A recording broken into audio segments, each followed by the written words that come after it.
So the purpose of a testnet is to deal with functional testing of blockchain technology.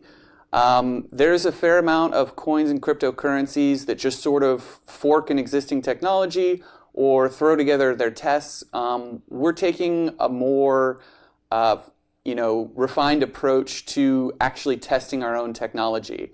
So this means extensive performance testing, attack testing, real end-to-end tests that cover all of the major cases of the things that we want to design the software to do. So the test is really the acceptance criteria for whether or not we've sort of figured out if what we've done actually works. We're not just going to throw together a demo and something that sort of minimally works. What we're interested in is verifying that our code is actually correct, and that means designing the tests properly. So the testnet is not just about releasing the code and giving a demo and showing our data model, although that's a part of it. More importantly, it's about fleshing out and defining what it means for our chain to actually be working properly.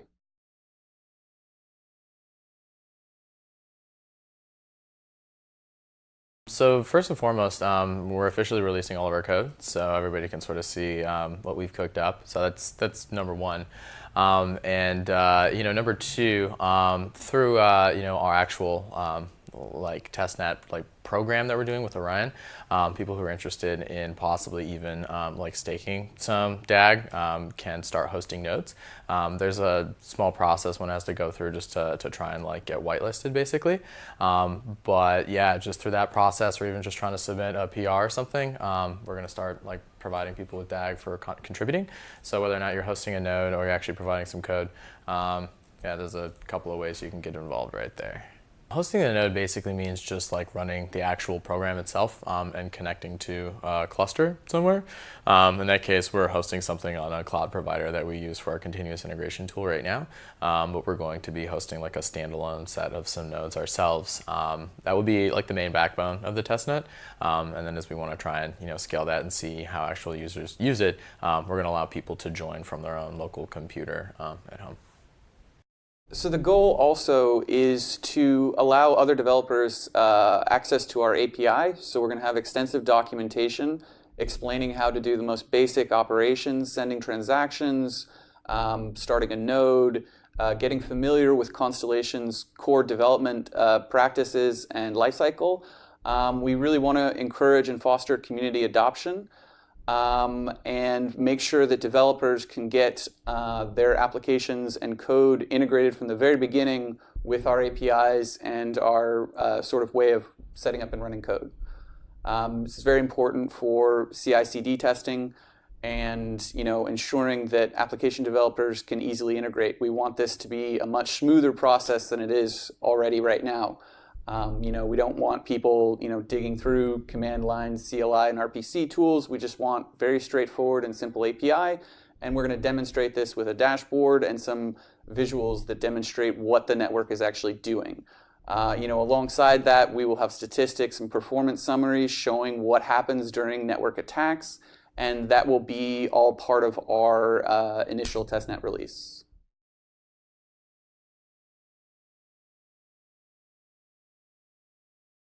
Yeah, so we're looking at releasing a very, very basic visualization UI. I think this is really important from two aspects. One, for the broader community, because it breaks down a very technical exposure or a technical part of our architecture into something that's easy to visualize and understand what's going on. So for most of the community, they'll be able to look broadly at what's going on the testnet.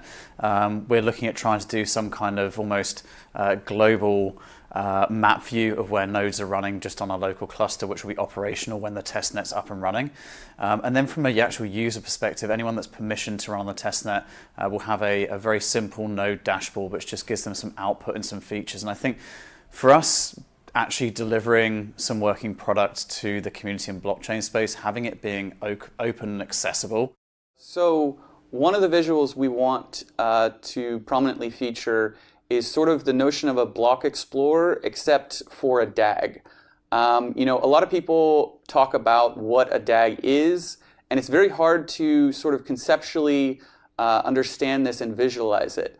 We are using this sort of technology of hierarchical blocks or bundles of data to reinforce observations across the network. And we want to demonstrate and show this very easily and simply as sort of a visual graph demonstrating how the transactions were observed, how they were merged together with other transactions, where they flowed through on the network. This is all data that we can get directly from the chain. So our chain contains signatures of all the nodes who were participating. You can reconstruct from that a history of what was happening in the network, how the blocks were formed, where they were formed, how they spread across the network. All of that information can be visualized in a form where you can explore and see for a given transaction, for your transaction, where did it appear on the network, how is it bundled with the other data, what was the sort of overall flow across the network, and why was that bundle chosen as sort of the most representative block in the network. You know, a lot of DAG companies, they don't really explain the technology, they don't really show it, they don't really explain how each piece of data is tied together. And that's what we want to demonstrate, because it's very simple to explain and get this concept across once you see it.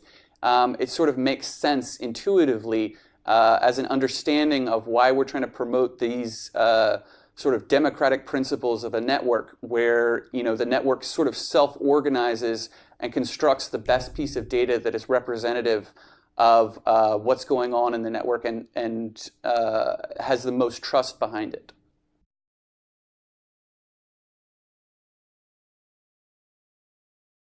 So one thing that I'm really excited about in our first release, which will be available with the testnet, is how we've managed to break down the architecture of like consensus and like observing data on the network.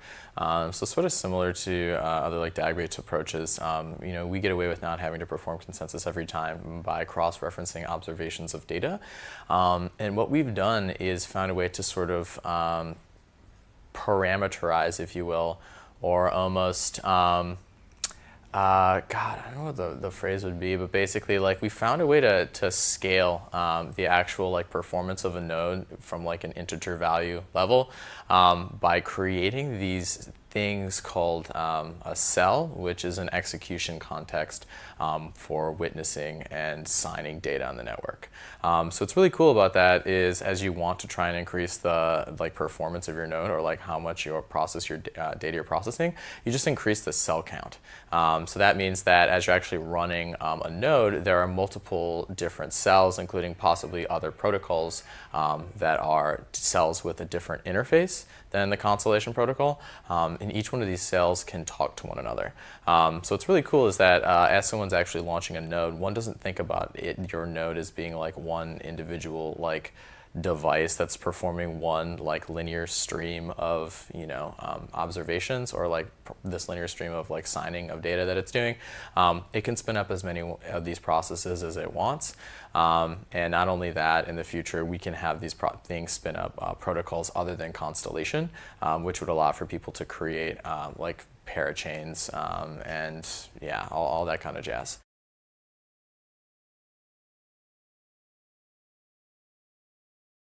So very briefly, from a low level, sort of what the testnet is going to do. It is relatively straightforward, and it can be explained in terms of what the nodes are doing in a couple simple steps.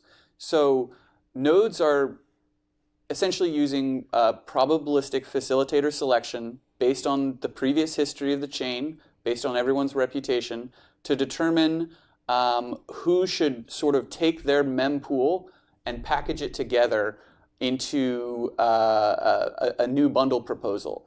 Those values, if those nodes want to get rewarded for capturing their mempools, they need to send it in the direction that they think is the best representation of the network. So if a node has 20 peers, they're going to bias their selection towards packaging up and sending off data to the peer that they consider the most reputable. And then those peers will repeat this same process over and over again. And it's a couple of very simple, easily understood rules for doing the combiner operations on these bundles that create a structure overall that forms out of these relatively simple rules. This ties back sort of to the name Constellation. the sort of inspiration behind all of these ideas is oriented around sort of how nature has self-assembling structures. And this ties in directly into sort of how PageRank and general MapReduce programs work in general. They apply a couple of simple rules. In PageRank, for instance, you collect data from your nearby nodes on the graph, and then you re-emit and send off messages to a subset of nodes. And they repeat this process and continually reform aggregations. So if you're thinking about it visually, sort of the analogy to a differential equation is obvious. The directions of flow are all designed around maximizing trust and reputation. Nodes are incentivized to only not over spam the network with messages. This is what facilitator selection is for. They don't connect to too many peers, otherwise you would have a very dense and not very well spread out network. And over time, as they keep sending these messages out, they sort of gradually accumulate, and all the nodes will measure and figure out which one of these is best and most representative of the network. And that becomes the accepted sort of checkpoint on the DAG, right? A graph structure can always be decomposed and dropped down into snapshots. Taking linear blocks is a simplification of a larger data structure that's already in play. These networks that already exist, they just don't capture and exploit this information in any way. They have very simple protocols. All they really do is, for Bitcoin, choose the longest chain. That's not very sophisticated. They don't take anything into account about who the peers they're talking to are. So in the sense that, some people are approaching this as a very complicated routing problem with very sophisticated DHT solutions, our testnet is trying to demonstrate that those routing problems can be decomposed into a simple set of rules that allow a self-governing structure to autonomously form. And that creates essentially the most secure network. That's our value proposition. That's what we want to demonstrate.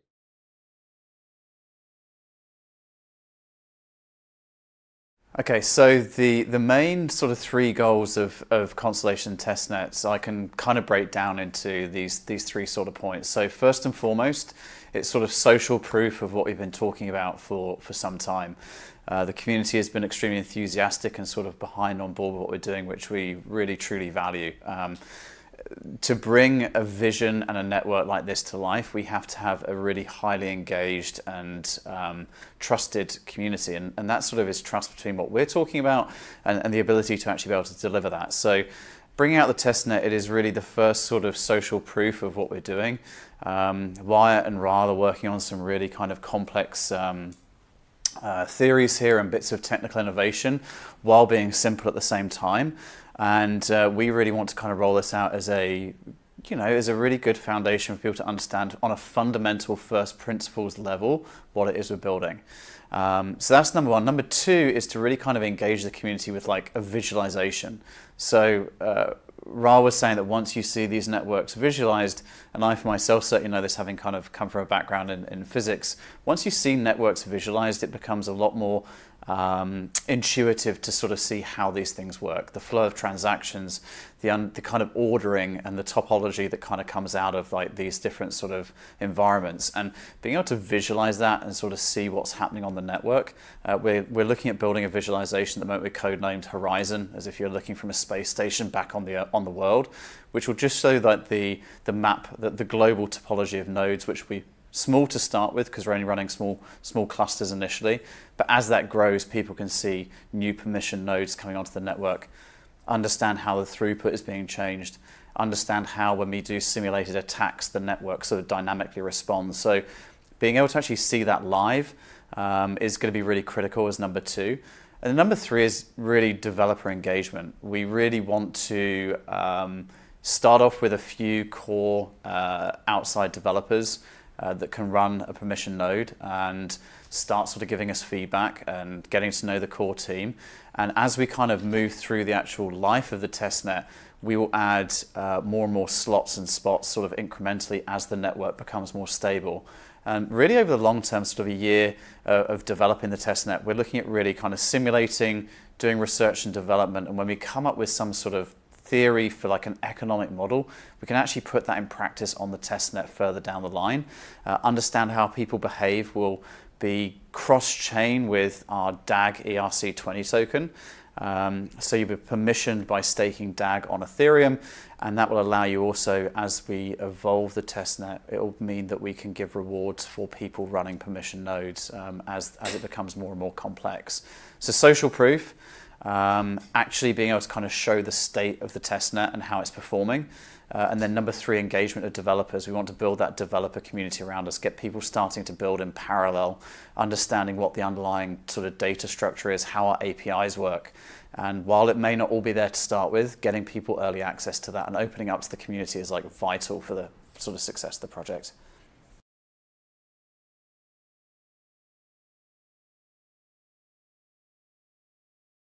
Wyatt and I have been working in Scala for a while, and we're super excited about building a Scala blockchain. Like, I looked at ScoreX and Waves and pretty much any piece of Scala code I could get my hands on when looking into blockchain. It was just incredibly disappointing.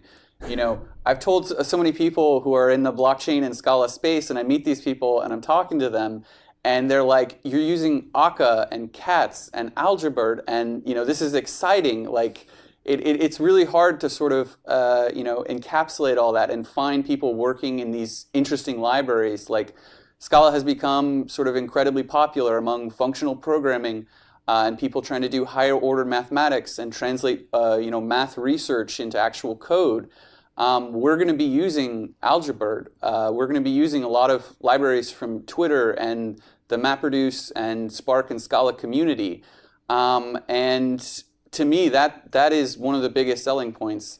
It's just I've worked with these libraries professionally in the past, and the opportunity to work on this in the crypto space is just very, very exciting to me as a prospect.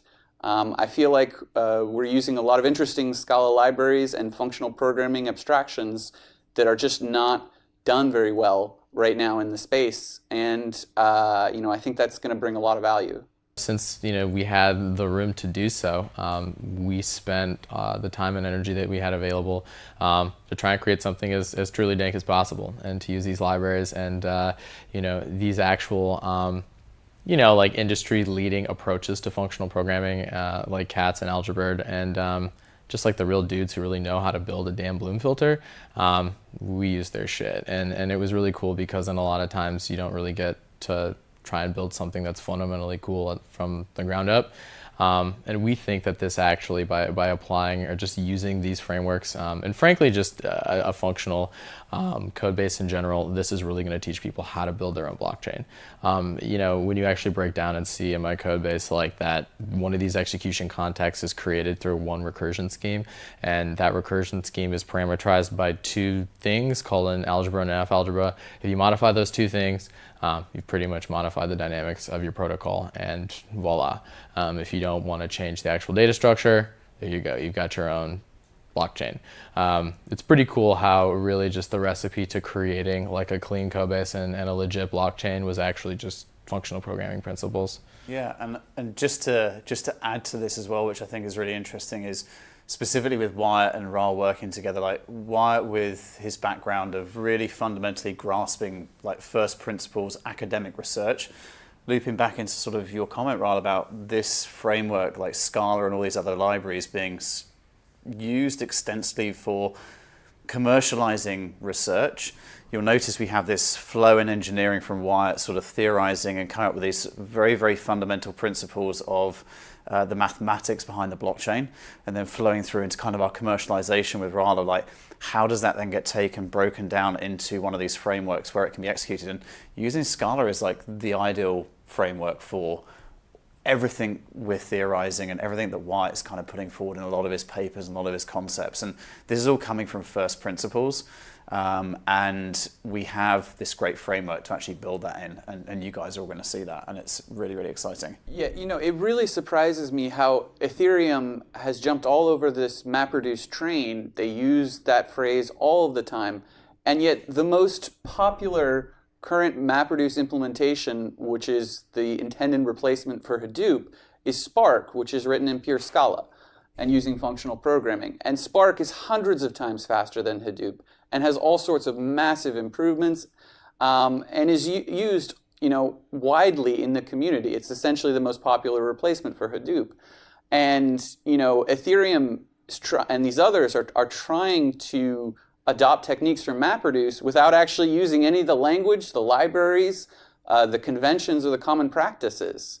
Doing approximate counts on massive terabyte-sized data collections is common at Twitter. They use Algebird and Spark. Obviously they still use Hadoop in part just because they're such a slow-moving organization. But that's neither here nor there. But it's really silly to try and say we're gonna, all these people I see, they're saying we're gonna bring MapReduce to blockchain, and then they fork some C++ code and add a new data structure and they call it MapReduce. That's not real, right? You would be laughed at in industry if you tried to do that. We're trying to reuse industry standard tools. This is the same thing, I would criticize IOTA in the same way. They reinvent cryptography. They try and recreate their own brand new thing, right, acting as though there's not an entire software development industry devoted to reviewing and making sure crypto works. It's the same in the MapReduce space. Amen. MapReduce exists. It's a thing. There are libraries and approaches that are common conventions, and we're going to try and use those instead of trying to reinvent two things at the same time.